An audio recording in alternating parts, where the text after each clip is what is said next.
प्यारे दोस्तों, सुप्रभातम।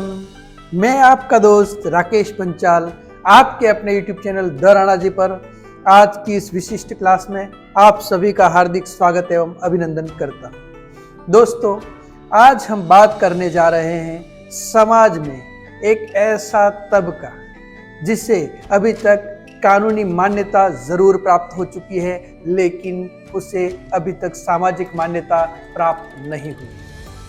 और ये जो तबका है वो अभी भी समाज में अपनी स्थिति को लेकर के लगातार संघर्षरत है। और उसी तबके से आने वाली एक महिला है ना, जिसका नाम आशु है, उसने अपने आप को परिवर्तित करके आलिशा के रूप में काम करना शुरू किया।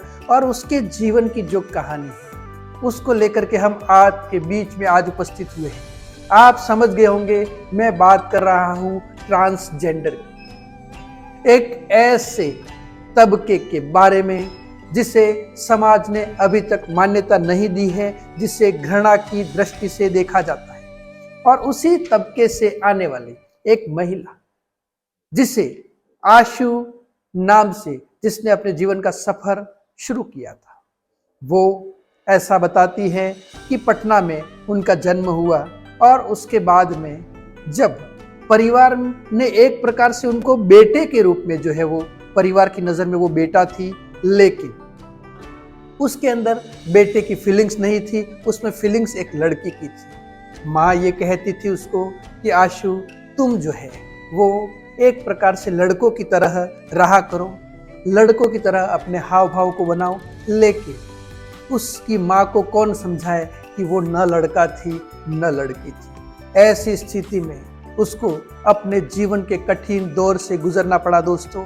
तथा एक बार उसने ये बताने की भी कोशिश की अपनी माँ और बहन को कि मेरे साथ में जो परिस्थितियां है वो नेचुरल या प्राकृतिक रूप से अलग है, लेकिन वो उन्हें नहीं बता सकी, परंतु वो अंदर ही अंदर घुट रही थी। और ऐसी स्थिति में उसने एक दिन अपने घर को छोड़ने का बहुत बड़ा निर्णय लिया, क्योंकि परिवार उसे बेटे के रूप में मान रहा था, जबकि वो न बेटा था न बेटी थी। 13 वर्ष की उम्र थी उस समय वो जब ट्यूशन पर जाती थी, तो उसके ट्यूशन के जो टीचर थे उसने उसका शारीरिक शोषण किया। और उसके बाद में उसे ये बताया गया कि तू जो है वो न लड़का है और न लड़की है, और तुझ जैसे लोगों को समाज कभी भी अपनाता नहीं है, तथा न ही तुझ जैसे लोगों को किसी भी प्रकार की कोई इज्जत नहीं मिलती है। ऐसी स्थिति में वो किम कर्तव्य विमूढ़ हो जाती है तथा वहाँ से अपने परिवार को छोड़ करके पटना से वो 13 वर्ष की उम्र में निकल जाती है। और उसके बाद में फिर वो एक सेक्स वर्कर के रूप में अपना जीवन गुजारती है। ऐसी स्थिति में उस आशु का ये कहना था कि उसने जो है वो जब पहली बार ये काम शुरू किया, उसके मन की इच्छा नहीं थी, लेकिन फिर भी उसको ये काम शुरू करना पड़ा।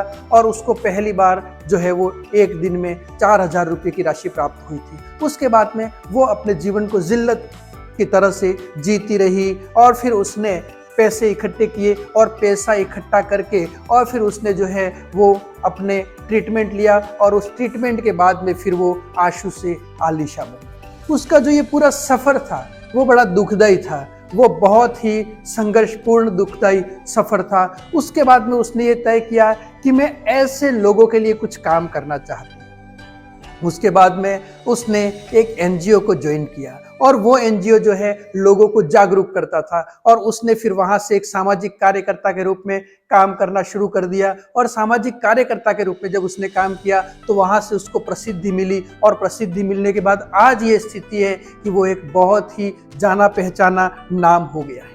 ट्रांसजेंडरों के स्वास्थ्य पर काम करने वाली एनजीओ में उसने काम किया। और उसके बाद में जो है वो उनको किस प्रकार से जागरूक करना तथा उनका इलाज किस तरह से करवाना, उनको कैसे अपने जीवन को जीना, उसको लेकर के और फिर वो उन लोगों को जागरूक करती है।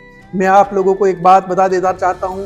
उसके बाद में 2014 में सुप्रीम कोर्ट ने ट्रांसजेंडर को तीसरे लिंग के रूप में मान्यता प्रदान कर दी, तथा कोर्ट ने जो है ट्रांसजेंडरों की शिक्षा और स्वास्थ्य की सुविधाएं मुहैया कराने के लिए केंद्र सरकार और राज्य सरकार को निर्देश दिया था 2014 में। उसके बाद में और भी स्थितियां बदली तथा 2019 में भारत सरकार ने तथा भारत की संसद ने ट्रांसजेंडरों के अधिकारों को मान्यता देते हुए एक कानून बनाया और वो कानून 2019 में बना और उस कानून का नाम क्या है? Transgender protection of rights act. क्या नाम है उसका? Transgender protection rights act. और उस एक्ट के तहत जो है वो उनको पूरे अधिकार, शिक्षा, स्वास्थ्य की सुविधाएं मुहैया करवाई जाती हैं तथा इसमें उनके अधिकारों को मान्यता प्रदान की। तो सुप्रीम कोर्ट ने भी उनको एक तीसरे लिंग के रूप में मान्यता प्रदान की ताकि वो समाज में जो है इज्जत भरी जिंदगी को जी सके।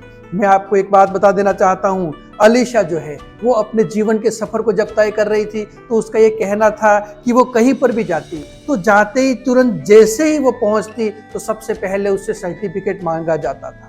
ये उसके लिए बहुत ही पीड़ादायक होता था और गार्ड जैसे ही उसको देखते ही तुरंत उसको सीढ़ियों से उतार देता था, क्योंकि जो भी कोई व्यक्ति वो यही देखता था, यही उसको अलग अलग विभिन्न प्रकार के नामों से पुकारा जाता था। लोग उसको हिजड़ा के रूप में देखते थे और ये जो चीजें हैं इन लोगों के लिए बहुत ही ज्यादा पीड़ादायक होती थी। उनको हिकारत की नजरों से देखा जाता था। वो जहां पर भी जाती थी वहां पर उसको निकाल दिया जाता था, उसको कोई इज्जत नहीं दी जाती थी तथा उससे सर्टिफिकेट मांगा जाता था।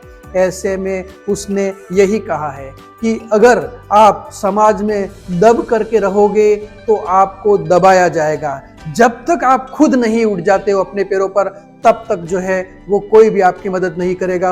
और यहाँ पर आलिशा ने तय किया कि मैं खुद के पैरों पे खड़ी होंगी और इसीलिए फिर उसने 13 साल की उम्र में घर छोड़ दिया और उसके बाद में संघर्ष करते हुए आज ट्रांसजेंडरों की आवाज बनी है तथा वो उनके स्वास्थ्य को लेकर के काम करती है, उनके इलाज को लेकर के काम करती है, उनमें जागरूकता फैलाने का काम करती है और ये आशु से फिर आलिशा बनी। और मैं आप लोगों को बता दूं इसी प्रकार का एक परिवर्तन मुंबई में भी किया गया है, जहां पर एक सैलून है और उस सैलून का नाम है परिवर्तन सैलून। और ये परिवर्तन सैलून में जितने भी काम करने वाले लोग हैं वो सारे ट्रांसजेंडर हैं। तो ये जो सैलून है उसको भी जो है वो उसका गठन या उस सैलून का जिस प्रकार से निर्माण किया उसके पीछे का भी कारण यही था कि ऐसे जो लोग हैं उनको भी समान आजीविका प्रदान की जाए, उनको भी आजीविका के समान अवसर उपलब्ध हों। और इस प्रकार से ये काम करके और फिर उसके बाद में लगातार जो है वो ऐसे लोगों को कानूनी मान्यता प्रदान करने के दृष्टिकोण से काम लगातार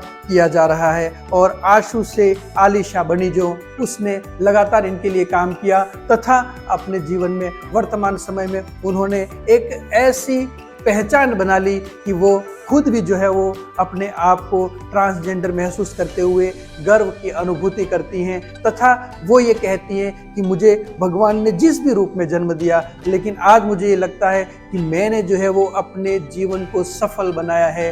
तो दोस्तों आज ये जो लोग हैं उनको बेइज्जत की नजर से देखा जाता है, उनको जो हिकारत की नजरों से देखा जाता है, उनको समाज इज्जत नहीं देता है। तो आज अगर अपन लोग देखें तो सुप्रीम कोर्ट के द्वारा कानूनी मान्यता देने के बावजूद भी 2014 में सुप्रीम कोर्ट ने इसको तीसरे लिंग के रूप में मान्यता दी, 2019 में सरकार ने इनके लिए कानून लाया, उसके बावजूद भी समाज ने इनको नहीं अपनाया है। और ये हमारे समाज के लिए एक सोचने का विषय है कि भगवान ने प्राकृतिक रूप से किसी को भी किसी भी लिंग में रखा हो सकता है, लेकिन ये उसने खुद ने तय नहीं किया है, ये तय किया है उसके परिस्थितियों ने। और ऐसी स्थिति में इन लोगों को भी समाज में पर्याप्त जो है वो मान्यता प्रदान की जानी चाहिए। आप सभी को बहुत बहुत धन्यवाद, शुभकामनाएं। इसी प्रकार की और भी जानकारियों के लिए आप मेरे इस चैनल को लाइक करें, शेयर करें और सब्सक्राइब करें।